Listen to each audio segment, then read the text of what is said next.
Yay.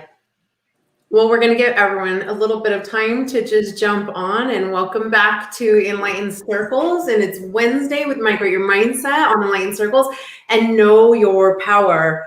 And as we get started, I'm going to make sure that, as usual, we have a few Facebook pages that don't always share everything the way it's supposed to, or the privacy settings. So I just want to make sure that those are good to go and give everyone time to jump on, because I know a lot of you that were already planning to join us here on Enlightened Circles today, as we have beautiful discussion for you all.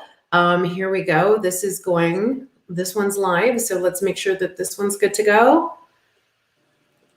Yay.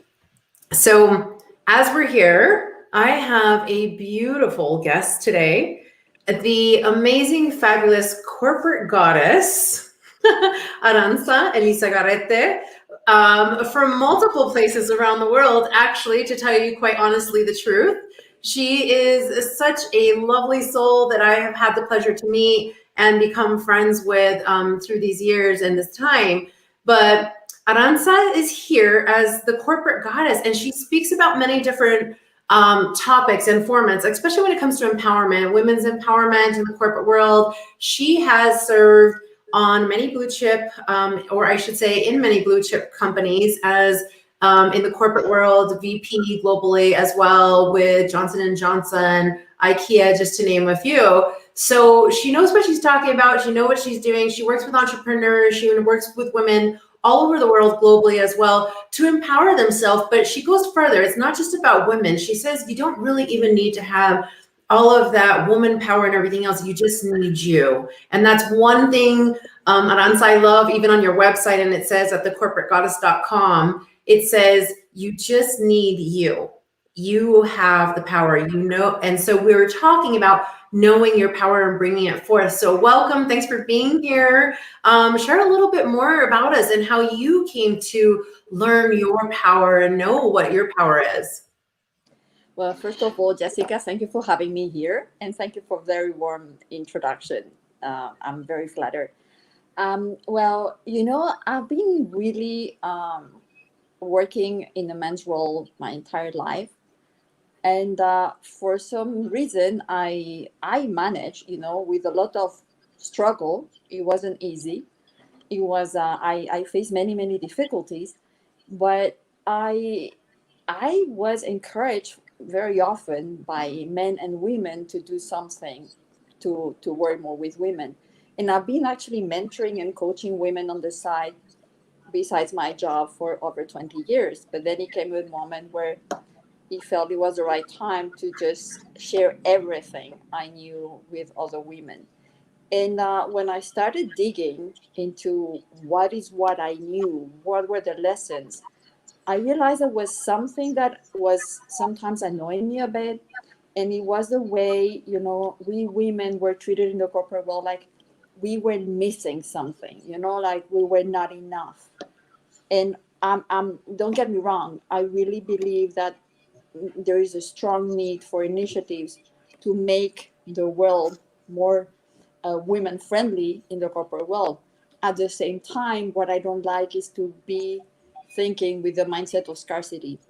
And then is when I started feeling a bit, not annoyed, but a bit, I wasn't feeling so comfortable with the word empowerment. It's not that empowerment is a bad word. It's that it feels like we need to get the power from somewhere else, when I really believe and I feel we have it in us. And that's what I try to do with the women I work with across the world, to work on those strengths, on the power every one of us has, to really build from there and to shine in whatever they want to do with their life. Well, I love that you do that, because so many people, like you say, when we start focusing too much on women power, women rights, or certain things, we lose the larger picture of it all. And what I love is how you bring in the balance, right? And really, what is the truth behind it? Last night on Enlightened Circles, we were talking about, are you living on the surface? And are you living on the surface? Is your surface filled with lies? Is your surface filled with truth? Have you done your deep dive deep into yourself to know your power, to know your problems, to know unblocking? And the way you work with people, I love, is that you assist them in unblocking certain things that might be holding them back and taking out blame instead, let's pull up our responsibility of who we are and what we are and how can we do that better. And saying that, like, what are some tools that you share with people when you're working with them to find that empowerment within? Well, the first thing I try to do is to show every person what is unique in everyone, what's unique in her, and to also show her that a lot of what she's doing or how she's functioning in life is coming from the past, for a lot of unconscious beliefs. And we all have that. I mean, I've had that. The thing is, we're more or less aware of them. And actually, there's something I like to do, and it's very powerful, and it's to work on the 2.0 version of the person. I really like to work. I mean, for me, it's so rewarding, the work I do. And I say, look, I mean, it's not the past is gone. We need to accept what we learned from it. But what is very important is that we look at ourselves with different eyes, and then we realize that we can be a better version of ourselves, and we can be better every day. And some of my clients, they say that they put on this on the door when they're leaving for work, like their name. And then I say, now you're working on the 2.0 version of yourself. And tomorrow we can work on the 3.0 version of yourself. But now it's so important that you really concentrate on this brand new you really want to nourish and to develop. So that's, for me, is giving some hints. Is first, I work a lot with I work with certain methodologies to identify the strengths. But starting from them is, okay, those are your strengths. Can you agree? How can you use them? And we are all unique. We're all different, and we all bring something so amazing to the table. And when you know that, it's okay. Isn't it great how you can be that this is part of who you are, and how you can remind yourself every single day that this strength you already had as the 1.0 version of yourself, but it's just for you to remind that today is a brand new day, and you can change the world and you can change your life in the way you want. I love that you say our 2.0 self, right? Because each one of us has a new you, right? And especially when we're putting in so much work and we're putting in so much effort into who we are, what we are, and we also put in the work and effort into releasing what we're not, right? Because that's a huge thing, is not carrying what was not serving. A lot of times when we're going towards a new version of ourselves, we bring the 1.0 version with us, and it doesn't really resonate with our 2.0. And I remember when we were talking before we were going to do this show, and you had said that you would love to be on here. When I was like, Aranza, will you please be on here?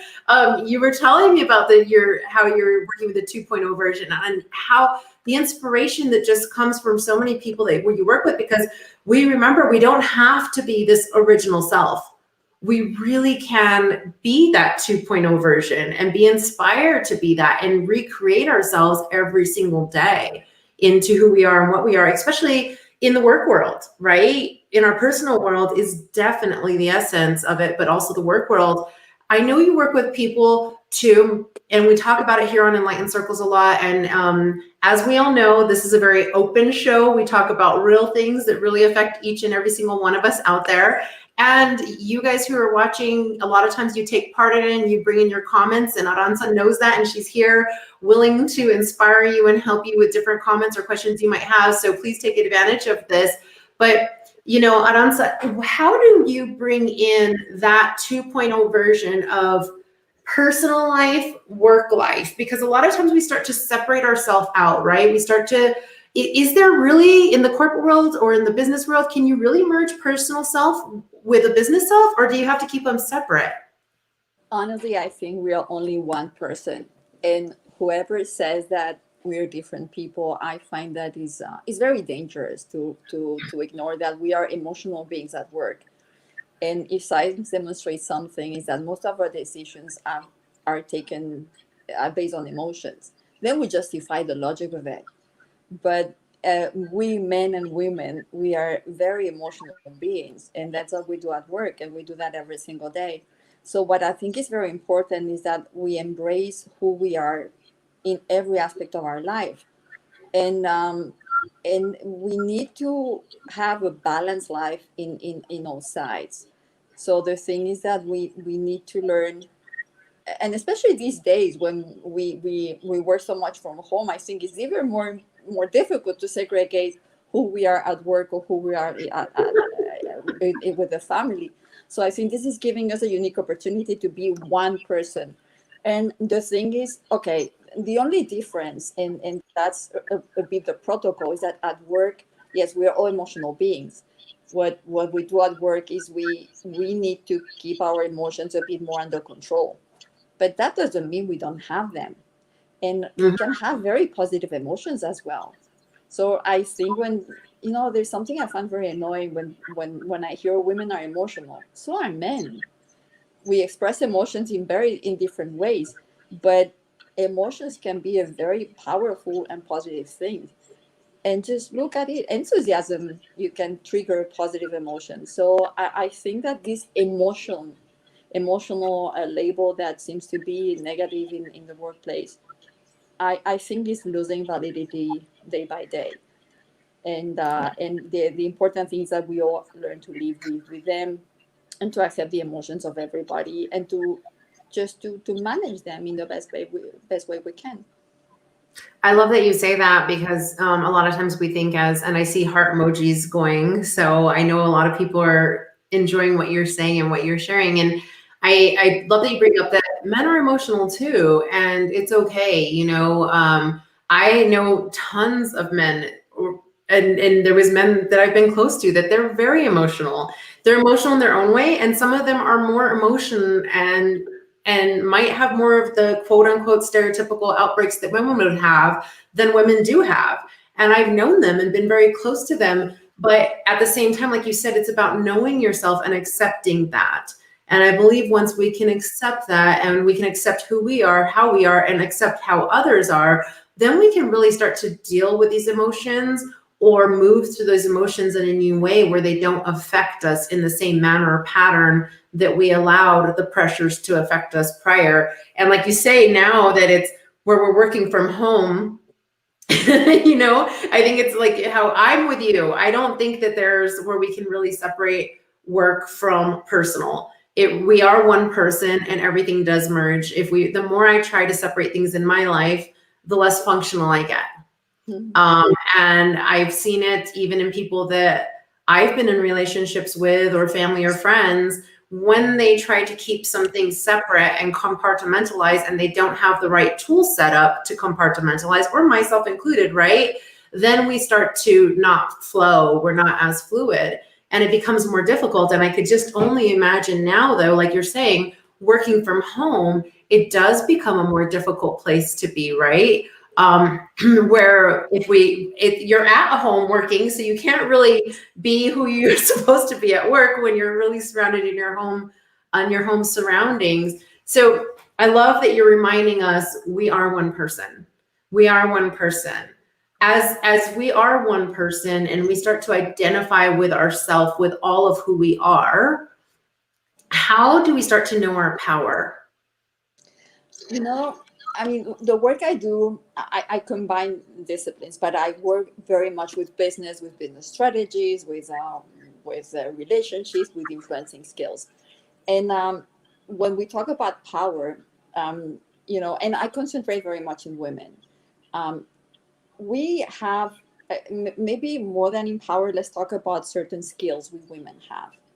McKinsey has did his research, and out of a survey, when they were asking thousands of executives in the worldwide what the leadership for the future will be, the key leadership skills for the future will be, they identified 9, of which 4 were typically applied by women, and only 1 of them was more applied by men. And the one applied by men was being results driven. I believe that today, the sad part is that I believe we women, we are also results driven. The thing is that we get to results in a different way. And sometimes in the philosophy, and maybe let me take a step back. I always say that, you know, it's not that so the work culture has been created by men for men over the years. So it responds to certain natural behaviors men tend to have. I mean, it's not Mm. negative. I mean, it's not something they've done to bother us. It's just that it's natural for them. And unfortunately, sometimes it's very uncomfortable for us. But the point is that, you know, there's type of aggressive behavior, or that sometimes is very praised, or is even valued. But this is changing. At the same time, it's still there and is still valued more than other things we women bring to the table. Then now going to the power, what something we women do very well at work is we tend to be much better, and that is based on studies, right? On assessments in teamwork and in Hmm. being role models. So this is something we really do very well, and is being valued every day a bit more. And actually, I can tell you, I have a friend here in Switzerland, and she's a very interesting case. She's an aerospace engineer, and she works for a Formula One team. So she heads a very big team. I think she's leading aerodynamics, and actually, it's so amazing when I listen to her. I listen to her talk about her team, because she arrived 1 year ago, and what has changed, and there are not many women in that role, but what has basically changed is that she cares, she hears everybody in the team, and she's inclusive. And I'm not saying there are not men who do that, but it seems that we are more programmed, or we're wired for that more naturally, we women.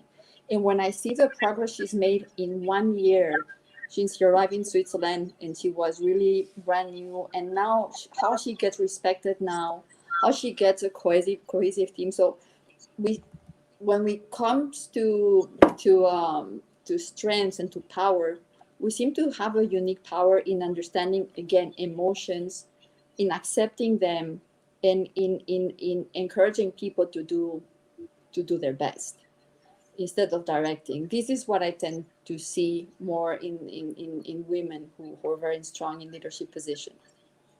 And that's really neat and beautiful that you're saying that, because I think a lot of time we as women as ourselves have seen that more as a weakness or a stereotypical weakness.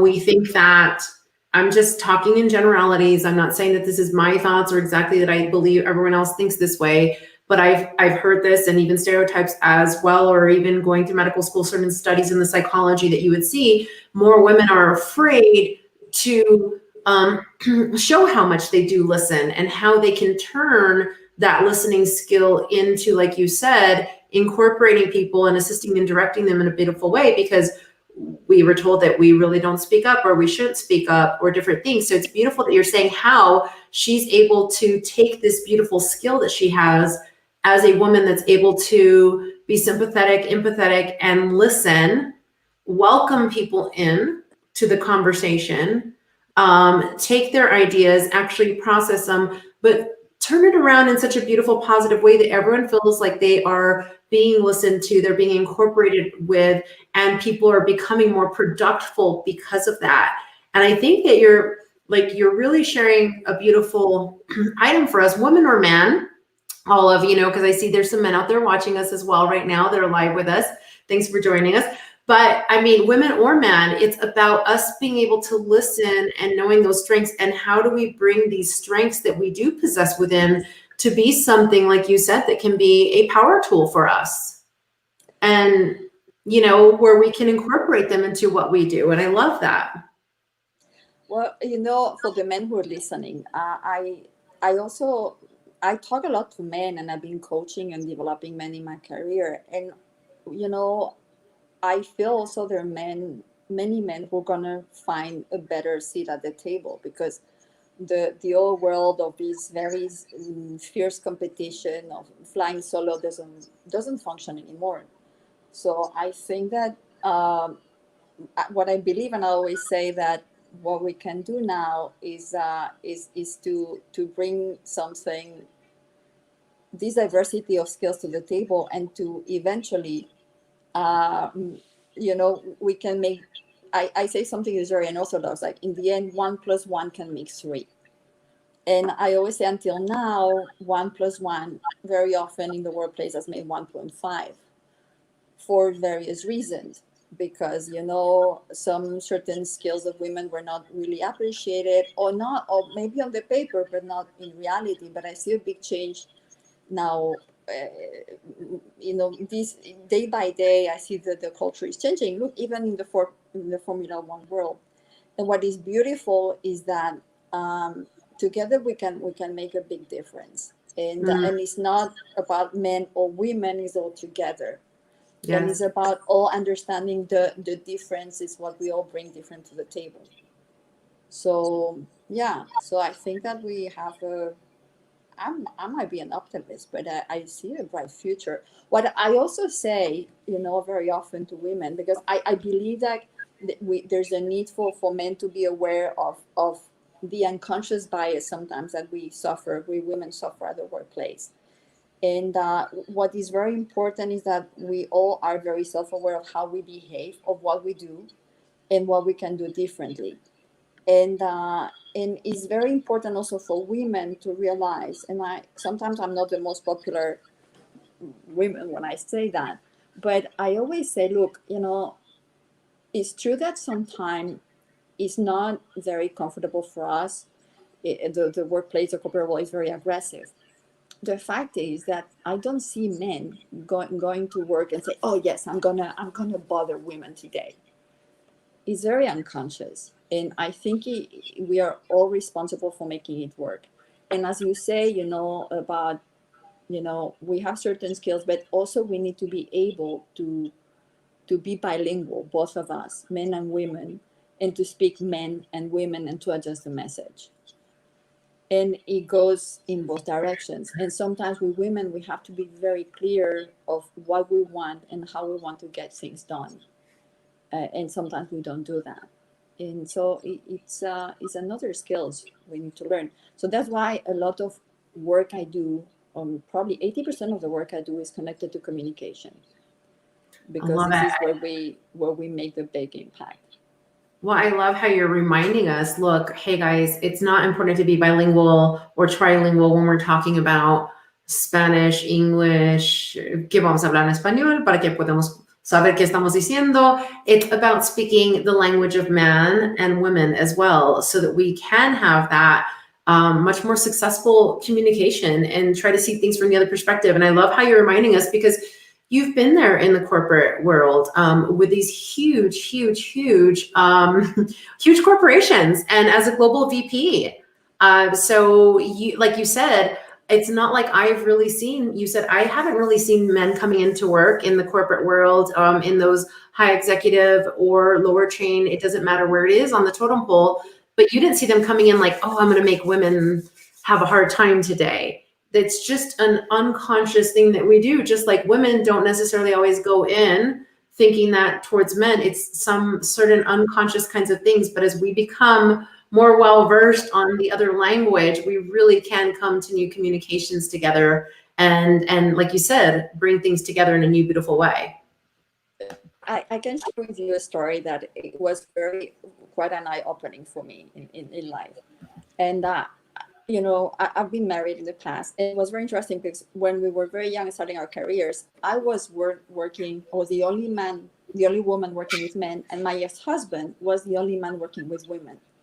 And when we were comparing notes, it was as uncomfortable for both of us, because the point is that when we are in a minority, no matter what type of minority, we need to adjust to something that is not necessarily natural to us. So for him, it was very tiring. For me, it was very tiring as well, because we need to adjust the message constantly to something that doesn't come natural to us. So at the end of the day, inclusion is about accepting, being aware and accepting the difference, and making life of others a bit easier. And when it comes to power, this is something we tend to have, to do more naturally, we women, to see what's going on around us and to read the emotions in a better way. And that's a very strong skill that we can use in a very good way at work. So acceptance, say that again about the acceptance. It's about accepting and encouraging also the difference.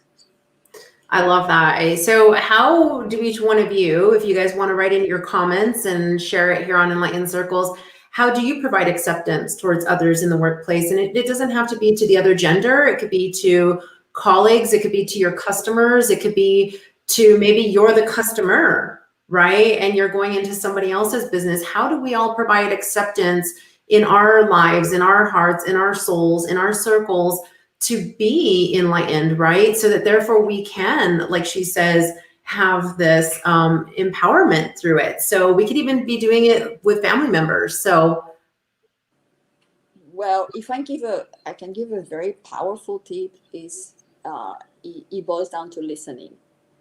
We don't listen enough, or we don't really listen. And listening is a skill that can be learned. And there is this thing called active listening, and this is something we don't do enough. And in speaking less and listening more gives a very big advantage. I would tend to agree. I know that even through my life, because I come from a big Hispanic family where everyone talks, or keeps going, right? And we're all, at one point, everyone's saying pretty much the same thing, but we're not listening always to each other. And when we're not listening to each other, the arguments can continue. And I'm not saying we argue, but we discuss things, but the discussion continues because we're really not always listening to each other and what we're saying. So therefore the discussion continues to go around in circles and go in circles and go in circles. But yet, like through my life, as I've become more aware of listening as well, I take the back seat and try to make sure to be that active listener. And then when I can speak, I could speak, like you're saying, with that power, with that beauty. It's not to be powerful. It's not to overpower somebody else. It's just that my words mean a lot more because I've been able to, like your friend, like you said, from Formula One, that works with Formula One as engineer, she's able to listen, actively listen, and then process everything and then make the powerful statements. And we don't have to use as many words. And there's another thing, like, and when we talk about, because, okay, here we talk about talking from the heart, but also we want to be successful at work. And at work, we need to be influential. And we need to be influential. And for some people, in being influential has a very bad connotation. But, it's important to be influential, to do the right things. So there's one thing people tend to underestimate is that the best way to be influential is to really listen to what the others are saying, because then you can really act upon that.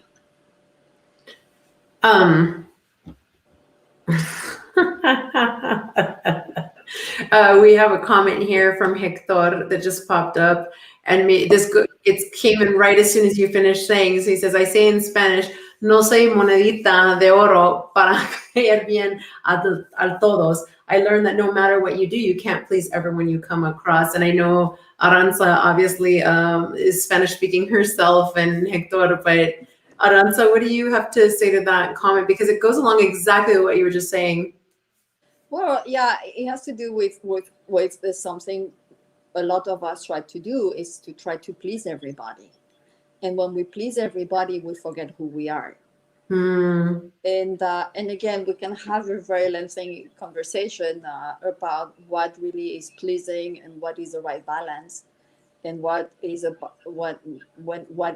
means to say no, and what is being assertive. But yeah, what Hector is saying is that we have to be balanced and to be happy with who we are, and that's the first step. Then if people don't like us, well, so be it. But the more we like ourselves, the more people tend to like us. Yeah. And the more I think we like ourselves, the less we're in our head worried about who likes us or doesn't like us. So then we don't have those energetic blockages now. And then we do attract those who like us, like you said. Once we like ourselves more, the more people like us, because we don't have that negativity, that energy, the ER, from Winnie the Pooh, ER, the gloom. Nobody likes me. Nobody loves me. Instead we become happier. We become happier people because we're happy with ourselves. We like ourselves. So like attracts like. At the same time, what is very important to think that, or to realize that in the corporate world, we get measured all the time, and we get feedback. And something I was told very young, and I tell all my clients, is that they need to take feedback with a pinch of salt. Because it's important to listen to it, to see if there's any truth in it, but it's very dangerous to believe it blindly. So yeah, so I think it's and when I talk about liking oneself, I'm really talking about being genuine and being true to oneself, because people feel when we're not genuine and when we pretend to be somebody we're not. Very true. It's it really comes across. I mean, how many of you guys out there have ever experienced what Aranza has said? You've either been on the receiving end of someone who's not so genuine, or you've been on the giving end. Because in life, so many times, it doesn't matter what age you are, so many times we have had to feel like we might have to be somebody we're not in order to be received, in order to be welcomed. And we kind of talked about this last night on Are You Living on the Surface as well with Enlightened Circles. And it was a topic even we brought up last week, but are you really genuine with who you are? And I know that for me, a lot of genuineness also, it's not as important as how, it's very important to me, yes, how genuine I come across with everyone out here on Enlightened Circles, with you, Aranza, right now, and this moment that we're here together. But every single day when I look in that mirror, when I look at myself, how genuine are you today, Jessica? Are you being all that you are? Are you comfortable with yourself? Because if I'm not, then that's where problems and issues are created within or continue to happen. So it's beautiful that you remind us about that genuine self that we truly are, and how I think when we're more comfortable to bring that forward within our own life, we can conquer and have that power, like you're saying, to be in the corporate world, as well as to be able to take that constructive criticism, because it only makes us better. And like you said, we're trying to be successful. So I love how you're bringing all these different tools in. Is there like, I was getting some of these questions this past week from people, and I was sharing with some people that I was going to have you on this week as well. And so people, one of the questions is when you're ready to go to that next brink, let's say you're looking for that next level of business or job, or whether you're an entrepreneur, you're trying to take your business to the next level. If you're at a job and you're trying to apply for a new level, right? Is there something you should really be looking at or researching prior to taking that next step? Yes. And there's something I see often people are missing, is to know where they want to go.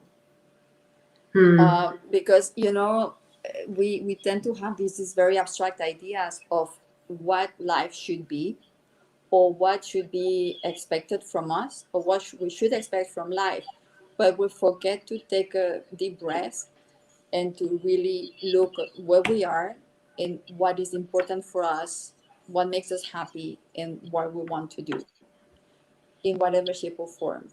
So taking this self-awareness moment, taking this break, and really taking the time to think about that is the first thing. Then when we have this goal, then yeah, we can talk about the different steps and how to get there. We can make a plan. But funny enough, what I see is most of the times people don't know really where they want to go. They just and I've done that myself in the past. I've been going where I thought I was expected to go. We have that from education. And yeah, so no, it's important to say, okay, this is what I want for myself, and then I sit and I plan for it. But that's the first step. And at least in my experience, I see that it takes. I have always to with my clients to just to stop and to look into this. It's so true though. And like you're saying, at least in your experience, but it's so true because if you think about it, even getting in a car when you're going to leave your house, if you don't know where you want to go, you're driving around aimlessly, unless where you wanted to go was driving around aimlessly, right? But if that was a choice, then yeah. But if you know that you want to go to the supermarket to get groceries, you're going to go, and then you can make the plan to either make stops along the way or stops on the way back in order to be more productive with your trip. And so it's beautiful that you're even saying when you're looking at corporate, if you're looking at moving up the ladder, applying for a new position, or next steps with your business as an entrepreneur, it really is, where do you want to go? What's your reason? Where do you want to go? And then the steps come.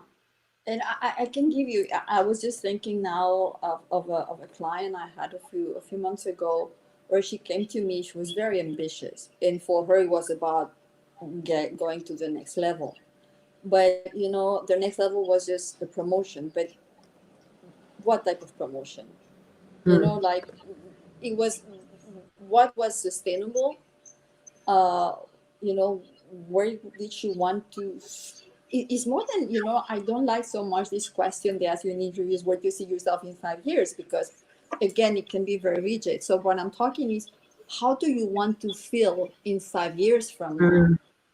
And how and start to imagine what this good feeling, how it looks like in life. Is it in the same company? What type of environment?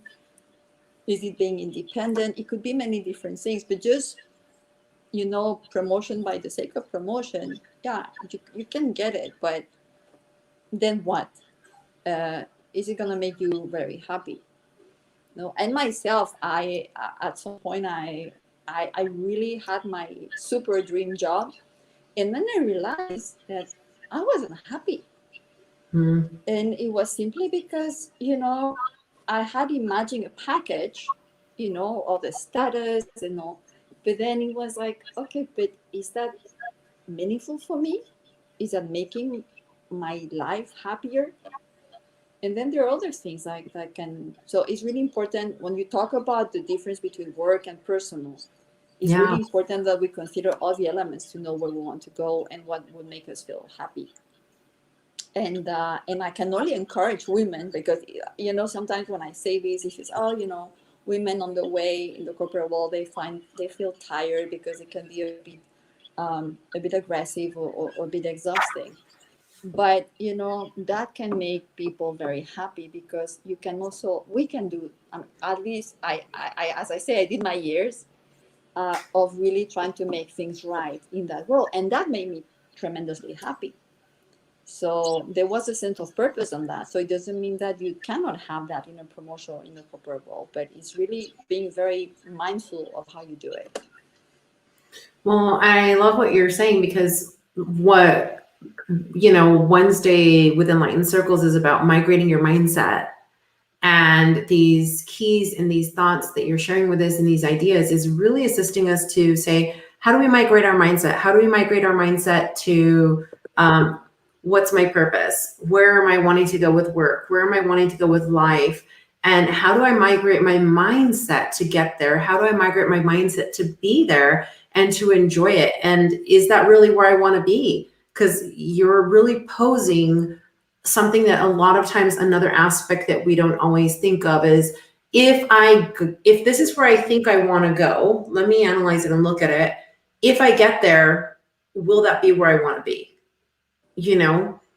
Or now that I look at it that way, is there somewhere else I'd rather be and utilize that time and energy? Or if it has another purpose, like you're saying, you could still get where you're going and yet do a lot to change the environment for others as well, and make it something that makes it completely worth it for your time, your effort. So it's beautiful that you're saying these are ways you can migrate your mindset through what you're trying to do. And there are tools, there are techniques. It's not, like there are steps to follow to get there. So I know that for people it can sound very, very abstract, but there are systems and the methods to do it. So yeah, so there are certain steps to do. So it's possible. what I'm trying to say. And sometimes also what I would like to tell people who are listening is that sometimes it's also important to make mistakes. Mm, To realize, okay, I thought that was right for me, and then I realized on the way that's not what I wanted. And then the beauty of it is that you're in charge of your life. So it goes back to the power, taking the power. You're making decisions for yourself. Is all yeah. you always, there's something that is very important to remember, is that we always have a choice. We might not like the consequences of our choices, and sometimes we might have two choices, and the options, the consequences might be both suboptimal. But when we decide which one is the the least bad for us, it, we are taking power and we're taking charge. So that also is very important. Many people don't know that. I did my studies, I went to university, and then something I I, I had this question: is I wanted to be an artist. And I went to the art school for a few years, and then I realized, no, that's not it. I had idealized it, and I went back to the corporate world. But then it was, hey, I've tried it, I've seen it, and now I go where I want to go because I feel this is what is the right thing for me now. Mm-hmm. So making mistakes is so valuable, and trying. So yeah, it's just the beauty of life. And I'm going to bring back a word you mentioned earlier, I think that goes along with that statement. Making mistakes is beautiful, especially when we listen to our mistakes. Hmm. Because you're saying how important it is to be a listener, an active listener. And we talk about it here on Enlightened Circles as well. And we talk about how a lot of times, things happen in life for reasons, and it's for our highest good, our highest purpose, so that we can move forward or move through something. So, as you're saying, it is good to make mistakes, because if we can listen to our mistakes, we learn from them and we really can move through them and move further. It's part of the journey.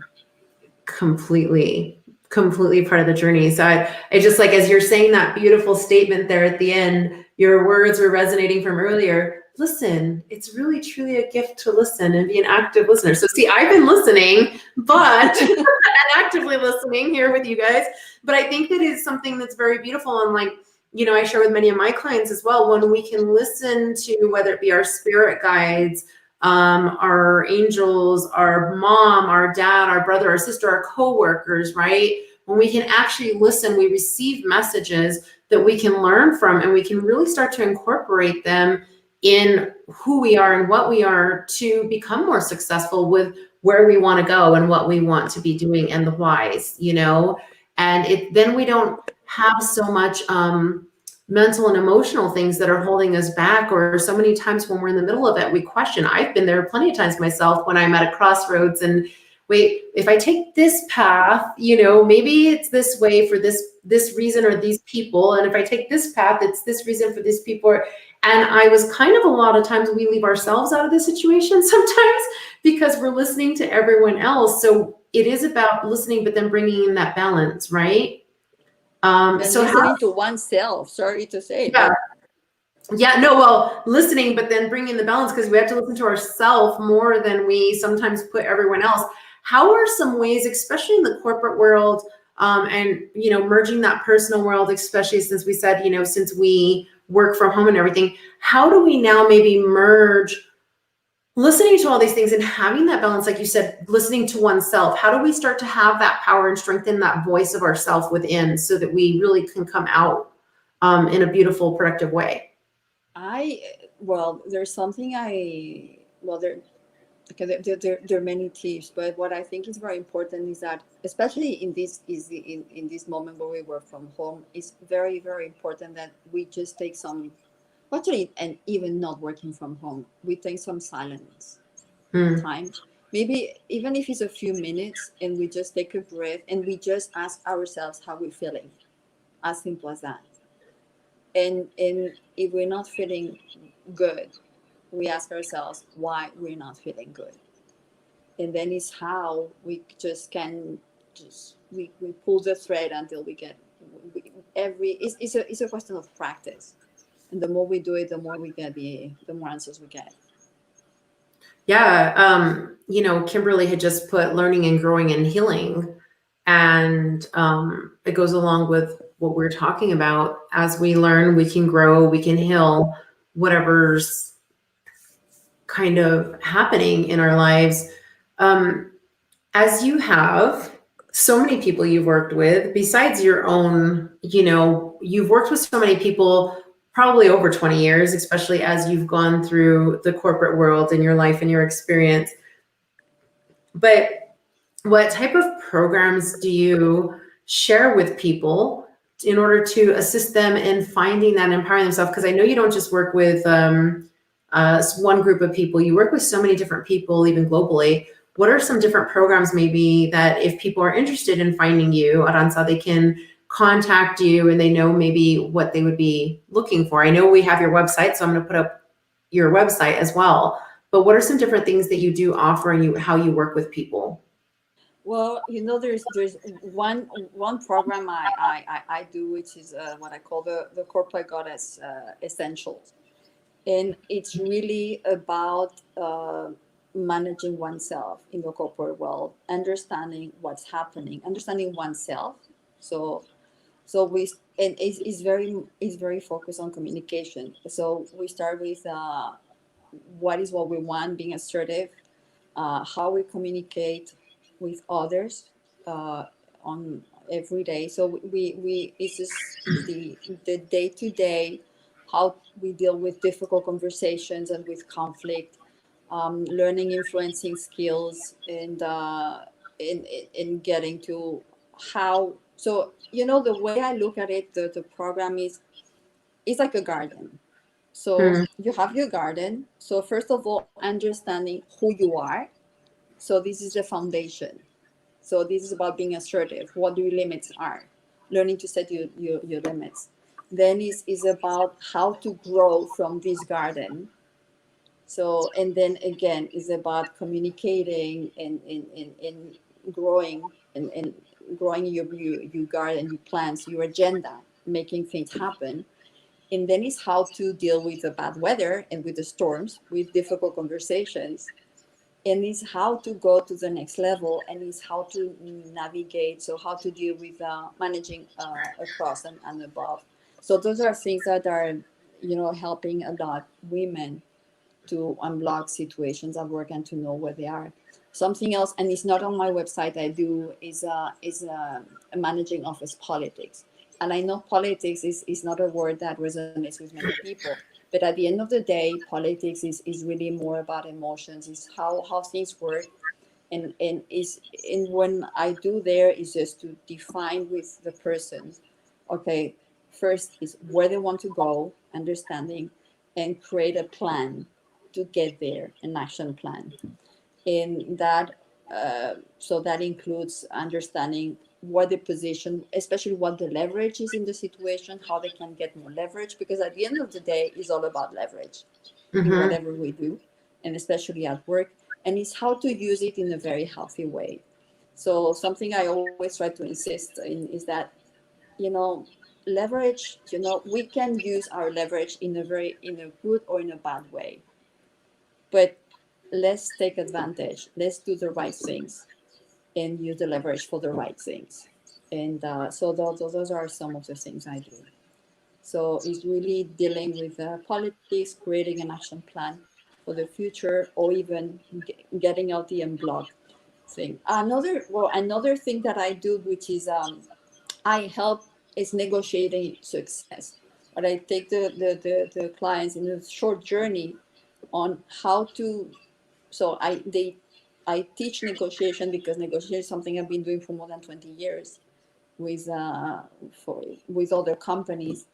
And is I take in a specific case, being a can be performance appraisal, salary, and then we set together the strategy, and then there is a, a and sorry, we do the dry run. Mm-hmm. We rehearse, and then the person goes to the negotiation feeling much stronger, and then it's about just the follow up. So that they really, once they know what they want, they get what they want, and they get all the elements and all they need to get there. I think that's really powerful, especially whether you're an entrepreneur and you're looking at where you want to go or what you want to do. There's much that they can utilize your programs for and that strength finding, but especially if you're looking for those promotions. And a lot of times we don't have those mentors in our life that empower us to negotiate and understand our negotiation powers or be ready for those types of interviews. We think sometimes things that are presented to us need to be as they're presented. And especially as females, because that's just, kind of the way it has been. So it's beautiful that you're there to assist in that empowerment, to assist people in finding out like, hey, you can negotiate. Let's know where you want to go. Like you said, know where you want to go. Have you listened to yourself? Do you know what your wants and your desires are? And are you ready to share with them who you are and how you're an asset? And then because you are that asset, you can negotiate, having that negotiating power. And it's just a skill set. It's a beautiful skill set that not many of us all possess to do so. So I know that for me, I'd be like, oh, hey, Aranza, I am looking for. Well, I don't know why, but I started doing negotiation. Maybe it was my life path.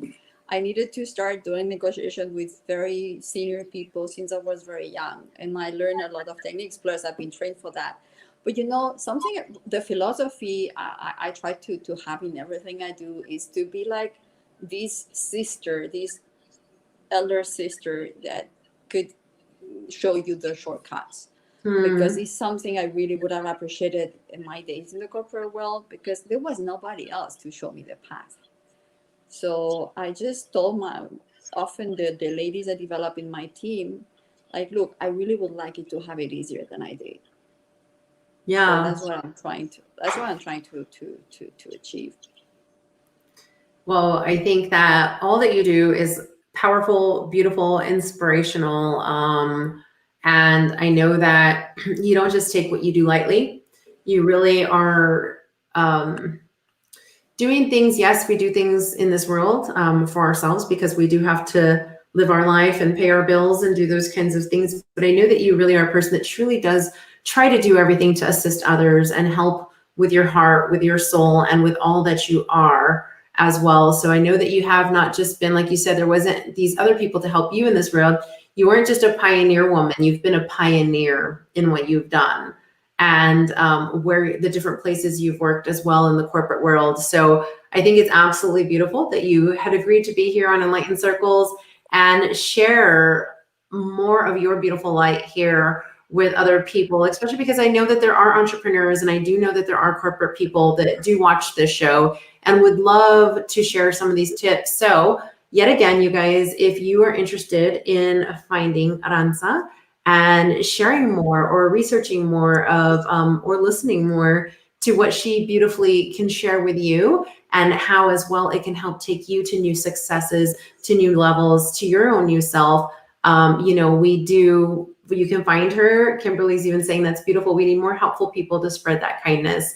So thank you, Aranza, for being here. You guys can look her up at thecorporategoddess.com. And I thank you for sharing some of the programs you have and the ways that people can utilize them. Because I think so many times we get really interested in somebody and we kind of want to maybe follow them, but we're not sure, like, wait, what would it be? And so we kind of leave it to the wayside and we don't necessarily always do that follow through that we might feel energetically like we're pulled to follow through. So thanks for sharing all that you do and the different ways that you do assist people with your experience and with your light, because it's actually absolutely beautiful and precious. So Aranza, anything else that before we get off of here that you want to leave our people with that are here on Enlightened Circles? Oops, sorry, wrong one. Well, there's some message I would like to leave that can change their life, and it really is that they try to be every day a better version of themselves. And that's what will make a big difference in all areas of life. I love that. That's what we do here on Enlightened Circles as well. And you just hit the nail on the head. at the end of this. Be a better version of yourself, everybody. That's what we're here to do. Like Aranza says, that's what our journey is, as she talks about the life journey. And, you know, if part of your life journey and being that better person is finding Aranza, you can find her at thecorporategoddess.com. And you guys know where to find me on enlightencircles.com and social media as well. At the Corporate Goddess. She's followed on Instagram, correct? And then is there other places they can find you? I'm not so good with social media, I have to say. So yeah, so she's actually fabulous at it, but she's on. You can find her on Instagram. I know she's on Instagram as well. I always am an Instagram girl. You know how much the issues I have with Facebook. I'm there, but I'm not there. Anyway, so thank you so much for having me. It's been a real pleasure, as always. Thank you for being here with us. I greatly appreciate you, your light, and everything that you share. And may you continue with that beautiful energy that you always have and that smiling face that you have to continue on to go help so many other people find who they are as we all start to listen to each other in new, beautiful ways as we start to find all of our enlightened circles. Everybody continue to do that and migrate your mindset here with enlightened circles, but know your power. And Aranza's given us beautiful new tips to know our power. So thank you, Aranza. Lots of love to you. And everybody have a beautiful Wednesday. Have an empowered day as we've learned new ways to find our power and listen to ourselves, listening to others, and bring these new things into your new 2.0, like Aranza says, version. So Jessica, 2.0, here we go. Lots of love to you guys. Have a beautiful day. Thank you. Bye now.